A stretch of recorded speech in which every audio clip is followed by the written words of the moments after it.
વિદ્યાર્થી મિત્રો, good morning. ધોરણ 10 સામાજિક વિજ્ઞાન પ્રકરણ 1 ભારતનો વારસો પાર્ટ 2 આપણે આજે શરૂ કરી રહ્યા છીએ. તમે સર્વે ધ્યાનથી સાંભળો અને સમજવાની કોશિશ કરજો. ગઈકાલે આપણે પ્રાકૃતિક વારસાની વિસ્તૃત ચર્ચા કરી હતી. આજે આપણે ભારતના સાંસ્કૃતિક વારસાની ચર્ચા કરીએ. પ્રથમ તો ભારતનો સાંસ્કૃતિક વારસો એ વિશ્વને સમૃદ્ધ વારસાની ભેટ આપે છે. આ સાંસ્કૃતિક વારસો માનવ સર્જિત વારસો કહેવાય છે. માનવી પોતાના ગુણે, બુદ્ધિ, ચાતુર્ય, આવડત, કૌશલ્યથી સાંસ્કૃતિક વારસાનું નિર્માણ કર્યું છે. આર્યોથી શરૂ કરીને શક, શતક, કુષાણ, ગૂણ, ઈરાનીઓ, આરબો, મુગલ, પારસીઓ, અંગ્રેજો, ફ્રેન્ચો આ તમામ પ્રજાઓ ભારતમાં આવીને વસી ગઈ. તેમના સાંસ્કૃતિક મૂલ્યોનું આદાન પ્રદાન કરીને ભારતીય સંસ્કૃતિમાં વિલીન થઈ. પ્રાગ ઐતિહાસિક સમયની વિશ્વની પ્રજાને ભારતની સાંસ્કૃતિક વારસાને ભેટ. શિલ્પ, સ્થાપત્ય કલા ભારતની 5000 વર્ષ પ્રાચીન છે અને જે દ્રષ્ટાંત છે સિંધુ ખીણની સંસ્કૃતિ, જેમાંથી આપણને દેવદેવીઓની પ્રતિમાઓ, માનવ શિલ્પો, પશુઓના રમકડા, દાઢીવાળા પુરુષનું શિલ્પ, નર્તકીની મૂર્તિ જોઈને આપણને ભારતના સાંસ્કૃતિક વારસા પ્રત્યે સ્વમાન અને ગૌરવની લાગણી ઉત્પન્ન થાય છે. મૌર્ય યુગની ઊંધા કમરની આકૃતિ ઉપર સિંહ અને વૃષભનું શિલ્પ એ પણ એક સુંદર કલાત્મક નમૂનો સ્થાપિત થયું છે. સારનાથની ધર્મચક્ર, પ્રવર્તનવાળી મહાત્મા ગૌતમ બુદ્ધની અને જૈન તીર્થંકરોની પ્રતિમાઓ પણ સાંસ્કૃતિક વારસાનું ઉત્તમ દ્રષ્ટાંત છે. રાષ્ટ્રકૃત સમયની ઇલોરાની ગુફાઓ પણ સાંસ્કૃતિક વારસાના ઉત્તમ દ્રષ્ટાંતો આપણે અમૂલ્ય ભેટ કરીએ છીએ. સાંસ્કૃતિક વારસામાં મિત્રો, સાંસ્કૃતિક વારસામાં મંદિરો, શિલાલેખો, સ્તૂપો, વિહારો, ચૈત્યો, મકબરા, મસ્જિદો, કિલ્લાઓ, ગુંબજો, રાજમહેલો, દરવાજા, ઉત્ખનન કરેલા સ્થળો, ઐતિહાસિક સ્થળો પણ સાંસ્કૃતિક વારસામાં સમાવેશ કરવામાં આવે છે.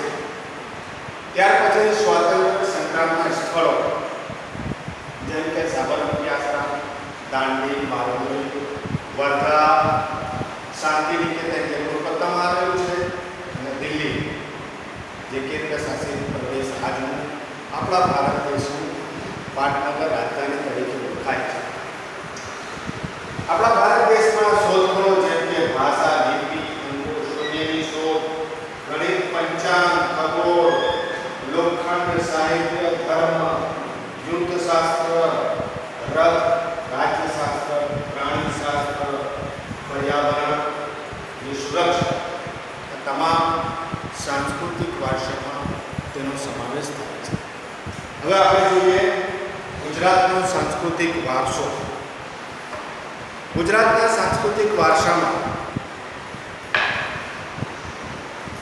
પૌરાણિક પુરાતત્વીય મહત્વ ધરાવતા સ્થળોનો સમાવેશ થાય છે. જેમ કે લોથલ જે ધોળકા તાલુકામાં આવેલું છે, રંગપુર જે લીંબડી સુરેન્દ્રનગર જિલ્લામાં આવેલું છે, ધોળાવીરા કચ્છ જિલ્લામાં આવેલું છે, રોજડી અથવા શ્રીનાથગઢ જે રાજકોટ જિલ્લામાં આવેલું છે, વડનગરનું કીર્તિ તોરણ, જૂનાગઢ સમ્રાટ અશોકનો શિલાલેખ, મોઢેરાનું સૂર્ય મંદિર, ચાંપાનેરના દરવાજા, સિદ્ધપુરના રુદ્રમહાલ, વિરમગામનું મુનસર તળાવ, અમદાવાદમાં જામા મસ્જિદ, ઝૂલતા મિનારા, સીધી સીદી સૈયદની જાળી, હઠીસિંહના દેરા, પાટણનું સહસ્ત્રલિંગ તળાવ, વડોદરાનો રાજમહેલ, જૂનાગઢ મોહબ્બતનો મકબરો જે જૂનાગઢમાં આવેલું છે, નવસારી પારસીઓની અગિયારી,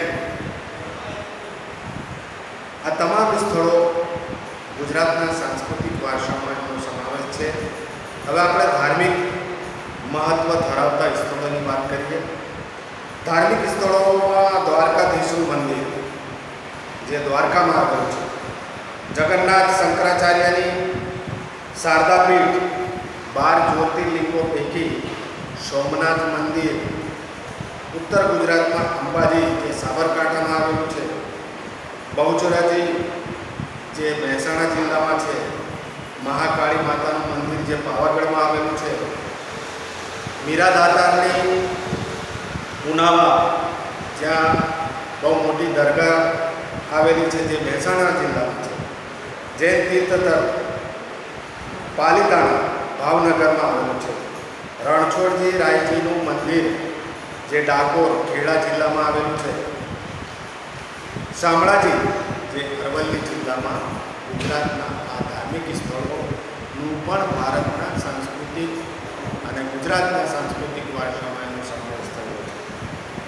ગુજરાતના જાણીતા ધાર્મિક, સામાજિક, પ્રવાસનલક્ષી સ્થળોની વાત કરીએ આપણે તો પોળો વિજયનગર સાબરકાંઠામાં, પતંગોત્સવ,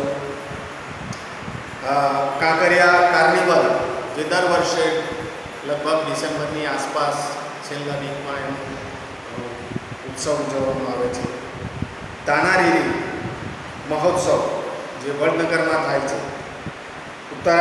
ઉત્તરાર્ધન નૃત્ય મહોત્સવ મોઢેરા, રણોત્સવ આ કચ્છ જિલ્લામાં થાય છે. હવે આપણે જૈન અને બૌદ્ધ પ્રવાસન સ્થળોની વાત કરીએ. જૈન અને બૌદ્ધ પ્રવાસન સ્થળો ગુજરાત જૈન બૌદ્ધ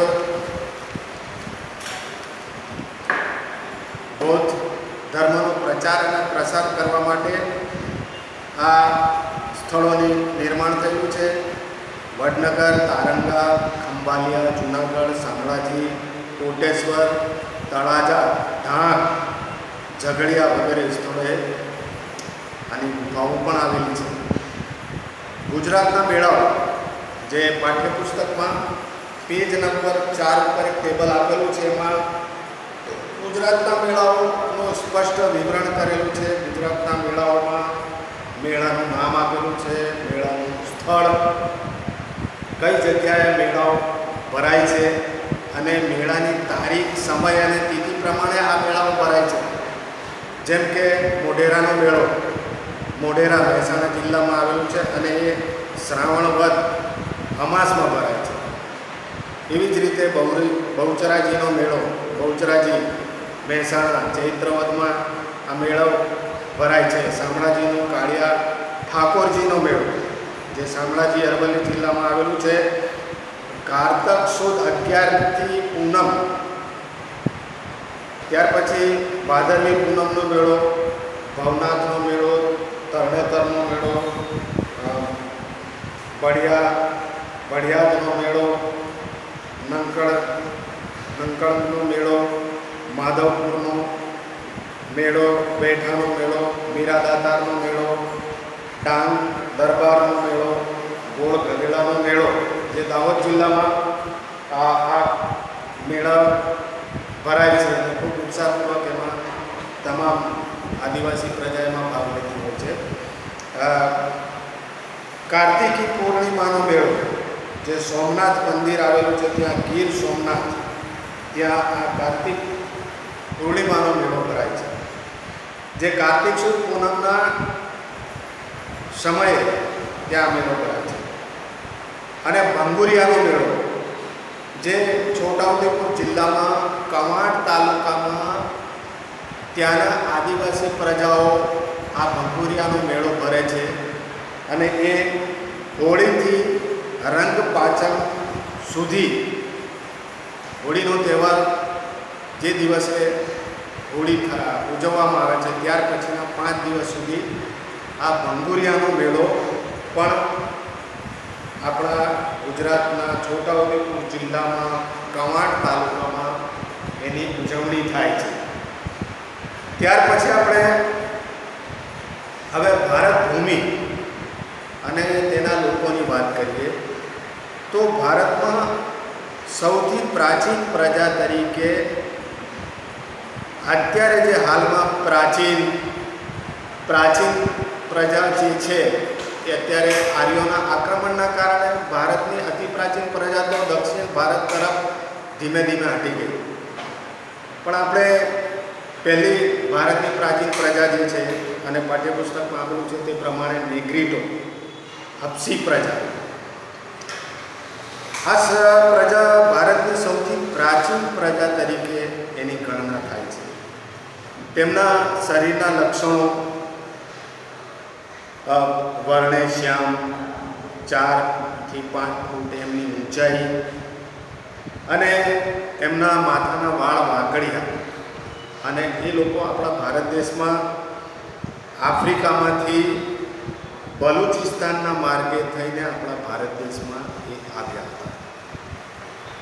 ત્યાર પછી આપણે ઓસ્ટ્રેલોઇડ પ્રજા, નિષાદ પ્રજા તરીકે પણ આપણે એને જાણીએ છીએ. પાઠ્યપુસ્તકમાં લખેલું છે. મિત્રો સારી રીતે અભ્યાસ કરજો. મેં એમનું વર્ણન કરું છું. એમનું શારીરિક લક્ષણો તરીકે એમનું વર્ણન જે છે એ રંગે શ્યામ, લાંબુ અને પહોળું માથું, ટૂંકું કદ, ચપટું નાક, શારીરિક વિશેષતાઓ આ રીતે એમની છે. આર્યોને નિષાદ પ્રજા તરીકે પણ ઓળખવામાં આવે છે, જેમાં ભીલ પ્રજાને માટે નિષાદ શબ્દ ભીલ પ્રજા માટે પ્રયોજાતો હતો. ભારતની કોલ અને મુંડા જાતિ, અસમની ખાસી પ્રજા, નિકોબાર અને બ્રહ્મદેશ જે અત્યારનું બર્મા જે મ્યાનમાર રાષ્ટ્ર છે એના પ્રજાના લક્ષણો એકબીજાને મળતા આવે છે. એમણે સંસ્કૃતિ અને સભ્યતાના વિકાસમાં આ પ્રજાએ બહુ મોટો ફાળો આપ્યો છે. તેઓ માટીના વાસણો બનાવતા, ખેતી કરતા, સૂત્રવ કાપડનું વણાટ કરતા. ત્યાર પછી ત્રીજા નંબરે છે, પાઠ્યપુસ્તકમાં તમે જોઈ શકો છો, અને એમાં દ્રવિડ લોકો, દ્રવિડ પ્રજા, આ ભારતની મૂળ પ્રજા તરીકે દ્રવિડ પ્રજા અને ભારતના સીધા વારસદારો તરીકે દ્રવિડ પ્રજા ઓળખાય છે. સમયાંતરે દ્રવિડો કહેવાયા. મોહેંજો-દડો સિંધુ ખીણના સર્જકો ઉત્તર ભારતમાંથી આવ્યા ત્યારે એ લોકો ધીરે ધીરે આ દક્ષિણ ભારત તરફ ખસતા ગયા. તેમનું લાક્ષણિકતાઓ છે માતૃપ્રેમ, માતૃરૂપે દેવી એટલે પાર્વતી, અને પિતૃરૂપે પરમાત્મા એટલે શિવની પૂજા એ લોકો કરતા હતા. એમનું ખાસ ધાર્મિક બાબત આપણે કહી શકાય કે એ લોકો દીપ, ધૂપ અને આરતી વડે દેવદેવીઓની પૂજા કરતા. આ લોકો દ્રવિડ લોકો પ્રકૃતિની પૂજા કરતા હતા, પશુ પૂજા કરતા હતા, અને પ્રકૃતિ અને પશુઓની પૂજાની ભેટ આપણને આ દ્રવિડ લોકોએ આપી છે. મૂળ દેવો આર્યોએ સ્વીકારી. આંતરજ્ઞાતિએ એ લોકોએ લગ્ન સંબંધો કર્યા. દ્રવિડોમાં માતૃમૂલક કુટુંબ પ્રથા પ્રચલિત છે, આજે પણ છે, પહેલાં પણ હતી. તેઓ અવકાશી ગ્રહોના ક્ષેત્રો કે આ અવકાશી ગ્રહ જે છે એ કયા ક્ષેત્રમાં આવેલું છે, અવકાશમાં વિવિધ કલાઓ, કાંતવું, વણવું, રંગવું, હોળી, તરાપા, આ બધું એ લોકોને એમની પાસે કૌશલ્ય હતું. આર્યના પ્રભુ પ્રભુત્વ બાદ તેઓ દક્ષિણ ભારત તરફ ખસતા ગયા. આજે દક્ષિણ ભારતમાં દક્ષિણ કુળની તમિલ, તેલુગુ, કન્નડ અને મલયાલમ ભાષા બોલતા લોકો દક્ષિણ ભારતમાં રહે છે. હવે આપણે ચોથા ક્રમે જોઈએ તો ચોથા ક્રમે મોંગોલોઇડ પ્રજા, જે ઉત્તર પશ્ચિમમાં થઈ ચીનથી તિબેટમાં થઈને ભારતમાં પ્રવેશી અને તેમનું ભારતીયકરણ થઈ ગયું. એટલે કે ભારત દેશની પ્રજા સાથે એ પ્રજા પણ મિક્સ થઈ ગઈ, મિલિત થઈ ગઈ.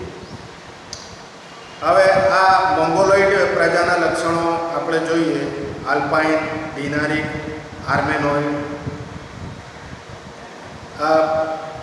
આ મોંગોલોઇડ પ્રજાના લક્ષણો, એ પ્રજાનું વર્ણ એટલે કે એમના ચામડીનો રંગ પીળો અને એમનો ચહેરો જે ફેસ છે ફેસ ચપટો, ઉપસેલા ગાલ, એમના ગાલ જે છે એ ઉપસેલા અને બદામ આકારની આંખો, એમની જે આંખોનું સ્વરૂપ જે છે એ બદામી આકારનું છે.